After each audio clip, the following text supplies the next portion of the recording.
मेरो नाम चन्द्रकला पुन हो। सबैजना जयमसी। अनि म अब कति 52 साल कति बार म विश्वास गरेको। त्यहाँबाट हामी सब बिरामी भएर चाङ्ग्री बसाले बाख्रो चल्लो काटेका थिए।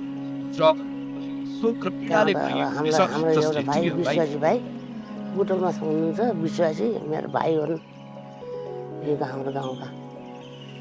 त्यहाँले विश्वास गर्नुहोस् अब भनेपछि हामी विश्वास गरे सबै। मेरो छोरी पनि राम्रो भयो, श्रीमान पनि राम्रो हुनुभयो।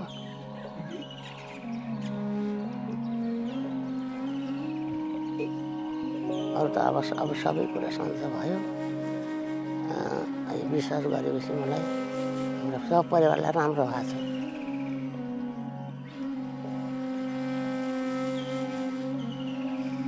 अघि त हामीलाई झन् आइमाईलाई पढ्न हुन्न भन्ने कुरा थियो कि र हामीले पढाएनन् लेखाएनन्, आँखासँग पनि छैनन्, अक्षर चिन्ने हेर्ने। त्यहाँ अनपढ भएर अब यस्तै। अब अघि म लाए यति बेला भयो, लागेको समय भयो, मेरो आँखा कान अलिक गजुला भइरहेपछि हामी अहिले केही भइसकेको थियौँ। आँखा छैनन्, बुद्धि पनि छैन। त्यही भएर यस्तो अनपढ भएर हामी बसिरहेको छु म। अरू त छन्। अहिले बाइबलको कुरा मेरो पहिला यत्रो एउटा दिएको थिएँ, त्यो सुनेर मलाई राम्रो लाग्यो। त्यहाँपछि त्यो मसित थियो।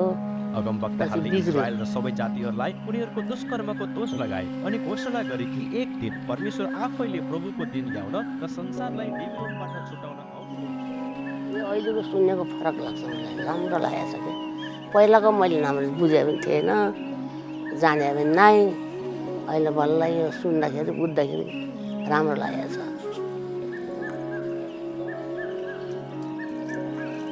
अझै राम्रो, अझै हामीलाई सिकाउने, अझै हामीलाई उत्साह दिने।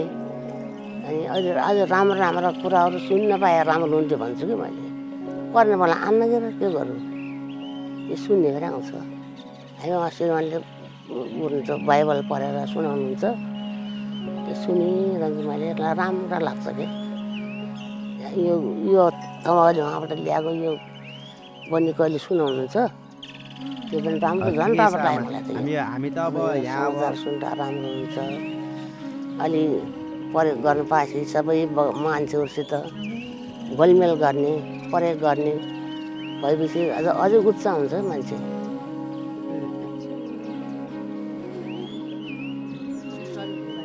अब मैले यो कहीँ जानु पऱ्यो भने मैले के गर्छु र अब यो मैले अब मेरो मनले कहीँ जानु पऱ्यो भने मैले अब मेरो मनमा प्रार्थना गर्छु।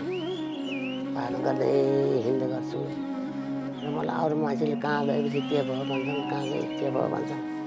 मलाई केही हुन्न प्रार्थना गर्दै हिँडेपछि।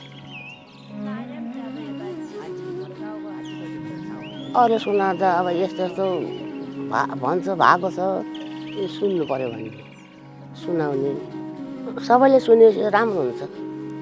सबैले सुने, सबै एकसँग भन्ने, घुम्ने, घोलमेल हुने, सबैले परमेश्वरले विश्वास गर्ने, यो राम्रो हुन्छ।